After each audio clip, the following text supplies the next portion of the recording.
Lectures on Video in the Management Series. Present.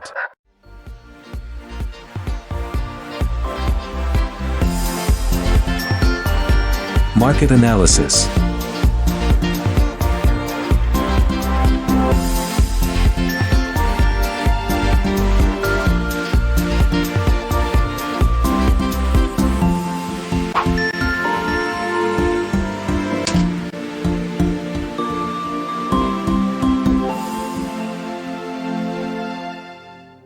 Diskurs nomor 2, Kerangka Dasar Market Analysis.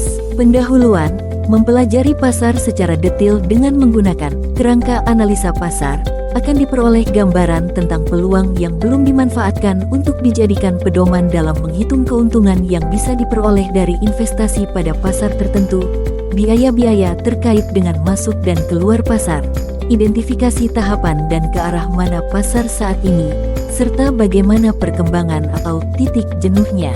Masalah perusahaan, yaitu situasi atau kondisi yang menghambat atau menghalangi perusahaan untuk mencapai tujuan atau menjalankan operasionalnya dengan efektif.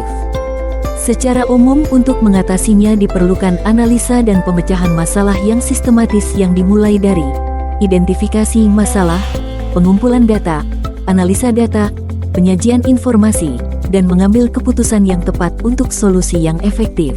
Masalah umum dalam bisnis. Ada beberapa masalah yang umum terjadi dalam bisnis, antara lain, masalah keuangan, masalah sumber daya manusia, masalah operasional, masalah pemasaran dan penjualan, masalah hukum dan kepatuhan, masalah teknologi dan inovasi, masalah lingkungan, masalah manajemen risiko, masalah etika dan tanggung jawab sosial perusahaan, serta masalah globalisasi. Kerangka analisa pasar adalah alat yang digunakan oleh perusahaan dan pengusaha untuk mempelajari pasar untuk produk atau jasa yang ditawarkan.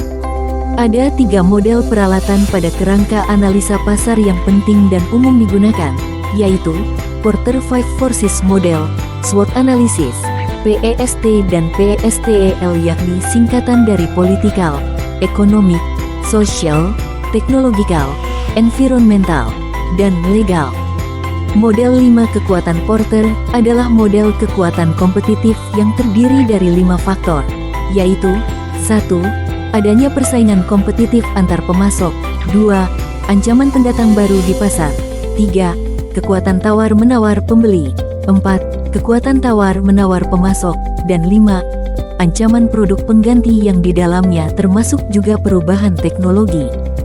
Analisa SWOT yang merupakan singkatan dari kekuatan atau strength, kelemahan atau weakness, peluang atau opportunity, dan ancaman atau threat, yang dijadikan sebagai alat pemetaan strategis untuk menilai suatu organisasi, dan di mana lokasi beroperasinya secara internal maupun eksternal, sehingga sangat berguna untuk memutuskan diterima atau tidaknya suatu proyek setelah dilihat dari hasil analisa positif dan negatif, serta keberlanjutannya. Analisa PEST plus LE, yaitu metode analisa yang merupakan singkatan dari politik, ekonomi, sosial, dan teknologi, kemudian ditambah dengan faktor law dan environment, atau dikenal dengan analisa PSTLE. Faktor politik meliputi peraturan dan regulasi yang berkaitan dengan lingkungan politik bisnis, seperti kemudahan berbisnis, stabilitas politik, undang-undang ketenagakerjaan, dan kebijakan perdagangan. Faktor ekonomi meliputi tingkat pertumbuhan PDB, tingkat inflasi, nilai tukar, pasar modal, dan sebagainya. Faktor sosial meliputi faktor yang terkait dengan masyarakat dan orang yang menjadi anggotanya, termasuk kesehatan, tren mode, demografi, kelompok usia, rasio gender. Faktor teknologi meliputi kemajuan dan perkembangan terkini dalam lingkungan teknologi. Produk perusahaan adalah segala sesuatu yang dihasilkan dari proses produksi berupa barang, yakni benda fisik, atau berwujud dengan istilah asingnya goods, atau berupa jasa, yakni benda non-fisik, atau tak berwujud dengan istilah asingnya services, yang dapat ditawarkan ke pasar untuk memenuhi kebutuhan dan keinginan konsumen. Produk barang atau goods adalah barang konsumsi yang dapat dilihat, diraba, dan memiliki atribut fisik yang dapat dinilai, seperti kualitas, desain, ukuran, dan warna seperti elektronik, pakaian, makanan, dan sebagainya, atau juga dapat berupa produk digital seperti aplikasi, perangkat lunak, atau konten digital. Barang modal atau perlengkapan bisnis yang digunakan perusahaan lain dalam operasinya, atau terdiri dari beberapa tingkatan misalnya raw materials, goods in process, finished goods, dan jenisnya tergantung pada industri dan tujuan perusahaan. Misalnya, tepung dan gula untuk pabrik makanan, besi dan baja untuk pabrik otomotif, dan sebagainya. Produk jasa atau services adalah aktivitas atau kegiatan yang tidak berwujud atau abstrak dan tidak bisa diraba, namun bisa diidentifikasi, direncanakan, dan dilakukan untuk memenuhi kebutuhan atau keinginan konsumen dengan melibatkan interaksi langsung antara penyedia jasa dan konsumen yang dapat mencakup berbagai bidang, seperti transportasi, pendidikan, kesehatan, perbankan, dan sebagainya. Perusahaan jasa adalah jenis perusahaan yang menjual jasa atau pelayanan dan menghasilkan pendapatan dari hal tersebut, misalnya, perusahaan transportasi, konsultasi, keuangan, rumah sakit, hotel, dan sebagainya.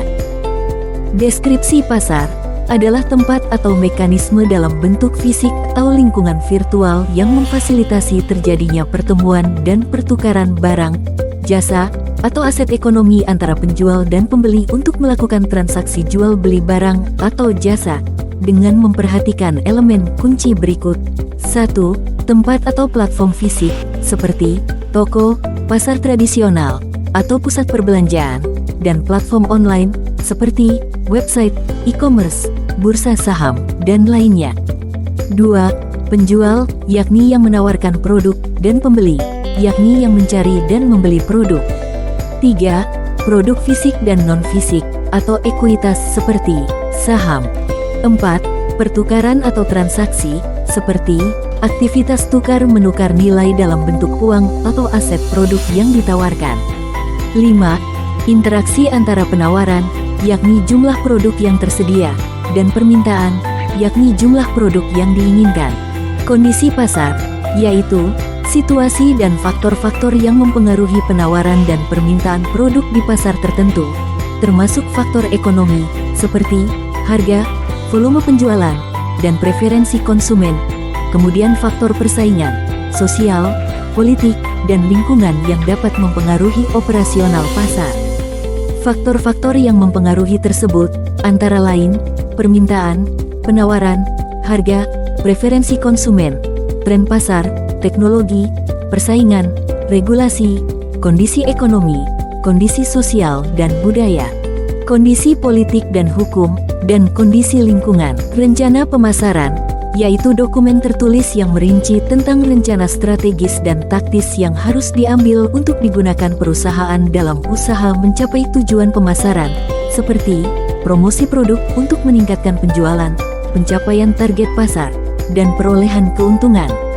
Ada beberapa elemen penting yang perlu diperhatikan, yaitu penetapan tujuan pemasaran, analisa pasar, strategi pemasaran, rencana komunikasi atau taktik pemasaran, rencana anggaran, jadwal pelaksanaan, pengukuran dan evaluasi, serta rencana kontingensi atau rencana darurat.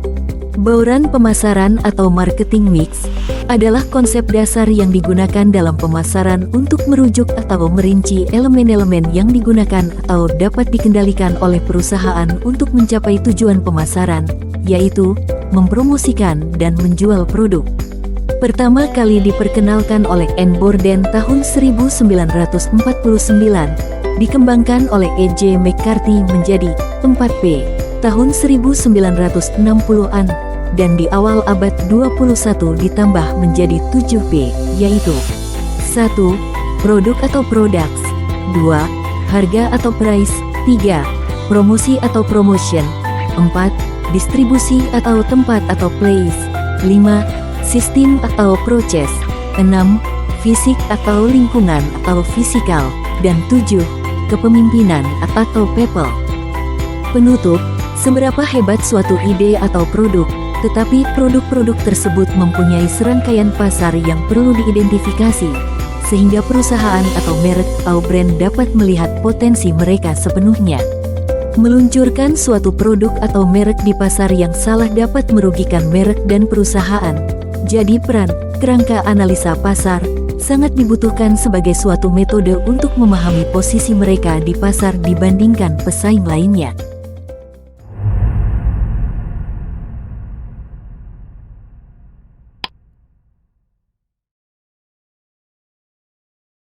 Thank you. See you on next my education videos in DMG Courses _channel 4909 YouTube channel. Please do not hesitate and forget to click each buttons below, like, subscribe, comment, and share to the other one for further development.